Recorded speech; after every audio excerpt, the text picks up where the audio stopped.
जी जनाब, मैं हूं नदीम इकबाल और आप है कंज्यूमर टीवी के साथ। बड़ी इंटरेस्टिंग खबरें हम लेके आए हैं। दो हैं। एक तो कितने लोग पाकिस्तान से हज करने जाएंगे इस साल, बड़ी इंटरेस्टिंग है। दूसरी खबर यह है कि एक सजा याफ्ता इंसान को हुकूमत पाकिस्तान ने एडवाइजर लगाया। ये क्या स्टोरी है? हम पहली खबर की तरफ चलते हैं। ये काफी मिस्टीरियस सी चीज लग रही है कि कितने लोग पाकिस्तान से हज करने जाते हैं। अच्छा, जो इंफॉर्मेशन होती है वो स्कैटर्ड होती है। जो जर्नलिस्ट जब इंफॉर्मेशन देता है तो वो एक दिन की इंफॉर्मेशन दे देता है, कभी कभार वो फिर दूसरे पेजेस होते हैं जहाँ पे एनालिसिस वगैरह किए जाते हैं। हमने ये काफी अरसे से हज के हवाले से हम इंफॉर्मेशन गैदर कर रहे हैं। अब हम इस जगह पे पहुंचे हैं जहां पे हमें ये पता चला है कि इस साल पाकिस्तान से 1 लाख जो लोग हैं वो हज के लिए जाएंगे। और ये जो कोटा था 1,80,000 के आसपास का जो कोटा जो सऊदी हुकूमत ने पाकिस्तान को दिया था, ये टोटल जो हाजी 2025 में हज करेंगे, फरीज़ा हज अदा करेंगे, वो तकरीबन कोई 18 लाख के करीब है। उसमें कोई जब 1,80,000 पाकिस्तान का कहते हैं तो तकरीबन 10% जो है ना ऑफ द टोटल हज की जो वो पॉपुलेशन होगी सऊदी अरेबिया में, उसका कोई 10% बनता है। अच्छा, ये जो 1,80,000 था ये कोटा अलग अलग तकसीम किया गया था। जो 90,000 थे वो सरकारी कोटा था और जो 90,000 है वो प्राइवेट कोटा था, यानी प्राइवेट स्कीम के तहत कोटा था। जो सरकारी स्कीम थी उसकी कोई कॉस्ट कोई 10 लाख से 11 लाख के दरमियान थी। डिफरेंट वो चीज़ें थी। लेकिन अब जो खबरें आ रही हैं, जो मिनिस्टर फॉर रिलीजियस अफेयर्स ने भी ये कहा है कि 90,000 तो वो चले गए जो सरकारी कोटे के अंदर थे, वो पूरे जा रहे हैं। लेकिन उसके अलावा जो प्राइवेट कोटा है वहां पे मसला है। इवन प्राइम मिनिस्टर ने एक कमेटी बनाई है कैबिनेट सेक्रेटरी के अंडर, जिन्होंने ये इन्वेस्टिगेट करना है कि हम जो ये कोटा है वो हम पूरा क्यों नहीं कर सके। जो लैप्स लग रहा है या जो कम हम लोग अवेल कर सके हैं वो तकरीबन 77,000 के करीब हैं। जो प्राइवेट स्कीम में जो हाजी जा सकते थे वो हम अवेल नहीं कर सके। तकरीबन जो बुकिंग अभी तक हो चुकी है वो कोई 12,500 के करीब जो प्राइवेट स्कीम के तहत वो हाजियों की बुकिंग हो चुकी है वहां पे।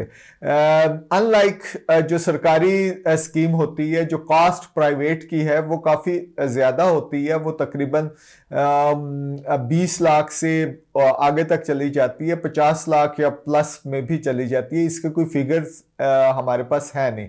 अच्छा, इशू हुआ क्या है?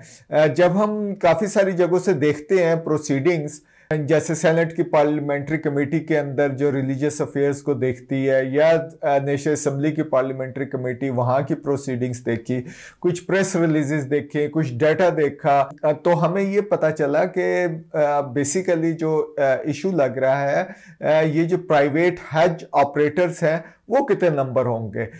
सऊदी अरेबिया की तरफ से ये कोई एक कंसर्न शो किया गया था कि आपके पास बहुत ज्यादा है। जो मिनिस्ट्री बताती है इनके पास कोई 900 के करीब रजिस्टर्ड हज ऑपरेटर्स हैं। जो सऊदी हुकूमत ने कहा है, उन्होंने कहा कि बेसिकली एक जो हज ऑपरेटिंग कंपनी है उसका कोटा कोई 2,000 मिनिमम के करीब होना चाहिए। इन्होंने जो हुकूमत है उन्होंने ये जो इनकी ऑर्गेनाइजेशन है हज ऑर्गेनाइजर्स एसोसिएशन ऑफ पाकिस्तान, इनको कहा कि आप जो इतनी बड़ी तादाद 900 को आप कम करके लेके आए। तो पहले इनिशियली ये कोई 160 नंबर पे गए और उसके बाद फिर हुकूमत पाकिस्तान ने कहा कि आपकी 45 के करीब आप कर दें। हर एक को कोई 2-1 हज़ार के करीब, हर कंपनी को 2-1 हज़ार के करीब मिल जाएगा। It would be easier to manage the whole thing for the quality. लेकिन वो फिर कोर्ट में चले गया। आई एम नॉट श्योर कि वो कोर्ट की तरफ से डिसीजन आया या नहीं आया, लेकिन ये इसका पूरा बैकग्राउंड है।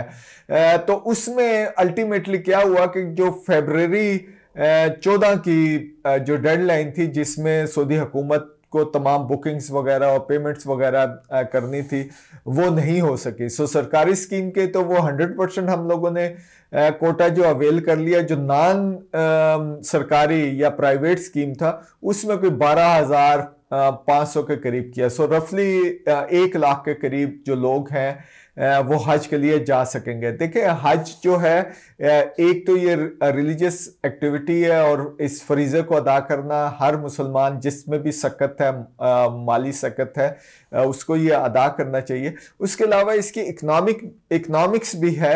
अगर हम सिर्फ इन लोगों का हम कहें कि 10 लाख की कॉस्ट आई है, सो ये कोई 1 अरब रुपया बनता है, जो ह्यूज है, जो हम मुख्तलिफ जगहों पे मुख्तलिफ पेमेंट्स में जाते हैं। जैसे सिंपल सी बात है, PIA जो है वो कोई 56,000 हाजियों को जो है वो सऊदी अरेबिया लेके जाएगी और इसके लिए वो कोई 280 जो फ्लाइट्स हैं वो ऑपरेट करेगी। सो 56,000 वहां से चलेंगे, बाकी एयरलाइंस उसको ये कैटर करेगी। ये हम कोई डाटा आपको सऊदीया की जो स्टेटिस्टिकल जो डिपार्टमेंट्स हैं वहां से दे रहे हैं, जहां पे डाटा मेंटेन होता है।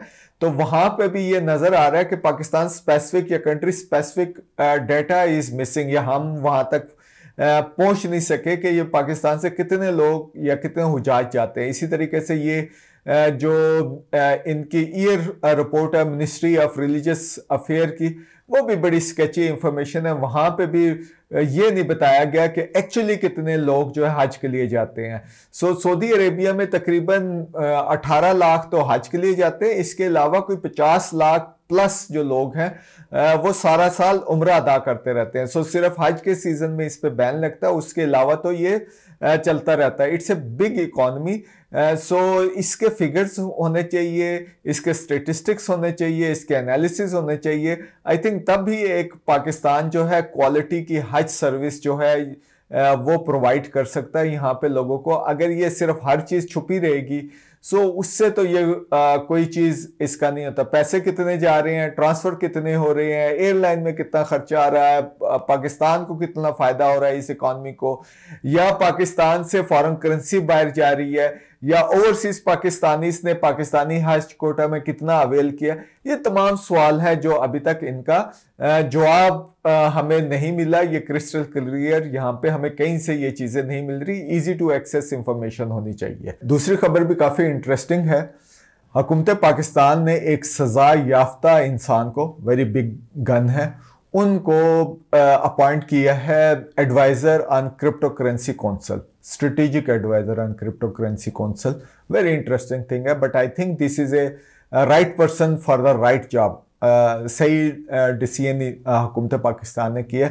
लेकिन कंज्यूमर्स के लिए ये बड़ी इंटरेस्टिंग खबर है कि इन तमाम जो डेवलपमेंट्स हो रही है उसके ऊपर ये नज़र रखें, क्योंकि ये जो है बिग इसमें मूवमेंट पाकिस्तान ये कर रहा है। ना सिर्फ क्रिप्टो करेंसी में कर रहा है, Web3 के अंदर चल रहा है, ब्लॉकचेन के अंदर ये हम कर रहे हैं, डिजिटल फाइनेंशियल सर्विस में।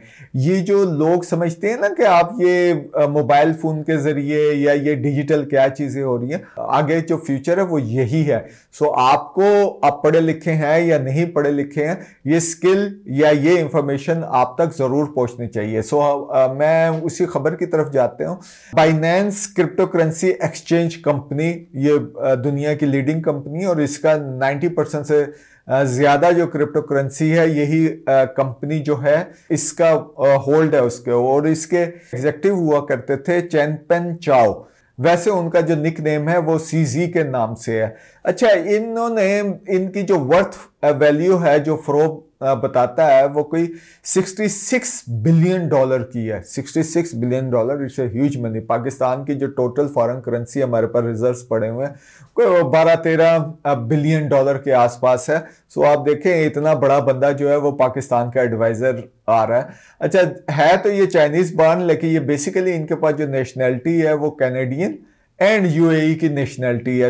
इन दो मुल्कों की नेशनैलिटी है, और इनका जो बिजनेस है ऑफ कोर्स वो चाइना में भी है, लेकिन इनकी ग्लोबल प्रेजेंस बहुत बड़ी है। तो इनको एक स्ट्रेटेजिक एडवाइजर लगाया गया है, क्रिप्टो करेंसी काउंसिल जो बनी है।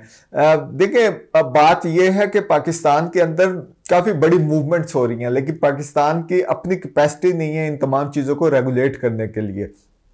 सो इन्होंने बाहर से कोई ना कोई एक्सपर्टीज लेके आनी होती है। So I think that's a very right decision. एक इसी तरीके से स्टारलिंक जो जियो स्टेशनरी सैटेलाइट है जो इलान मस्क का है, उसको भी इन्होंने प्रोविजनल जो परमिशन है वो दे दी है। सो बाय दिसंबर वो ऑपरेट करना शुरू हो जाएगा। इसकी वजह से हमारी इंटरनेट की कनेक्टिविटी भी काफी इंक्रीज हो जाएगी। So these are very good decision. Crypto currency की भी काफी पावरफुल है, उसमें एससीसीपी के चेयरमैन है, स्टेट बैंक के गवर्नर है, उसमें फाइनेंस मिनिस्टर उसको चेयर करता है। So this is a new area for the Pakistan and for the government of Pakistan, जिसके अंदर वो जा रहे हैं। लेकिन ये वेब3 के अंदर जो बेसिक कंसेप्ट इसका ये है कि ये बेसिकली आप किसी कंपनी के ऊपर डिपेंडेंट होती है अपनी प्राइवेसी के लिए, अपने डाटा के लिए। लेकिन जब आप ब्लॉकचेन के अंदर जाते हैं और वेब3 में जाते हैं तो जो एक इंडिविजुअल होता है उसके कंट्रोल होता है अपनी तमाम प्राइवेसी और जितनी भी फाइनेंशियल सर्विसेज वगैरह है उसके ऊपर। सो ये आहिस्ता आहिस्ता अपने आप को ये रिवील कर रही है। क्रिप्टो करेंसी पे हमारा पहले स्टेट बैंक तो इसके ऊपर नहीं था, इसको रिजेक्ट करता था, लेकिन अब वो it's all for that one. So economically Pakistan ये जो न्यू वेंचर्स है उनकी तरफ जा रहा है और ये न्यू इकोनॉमी जो है उसके सिनेरियोस खुल रहे हैं। सो जो कंज्यूमर्स हैं उनको भी पुरानी ये जो थिंकिंग है उससे निकल के ये जो डिजिटल कंज्यूमरिज्म है उसकी तरफ आके और यहां पे रेगुलेशन समझने की बहुत जरूरत है। देखते रहिए कंज्यूमर टीवी।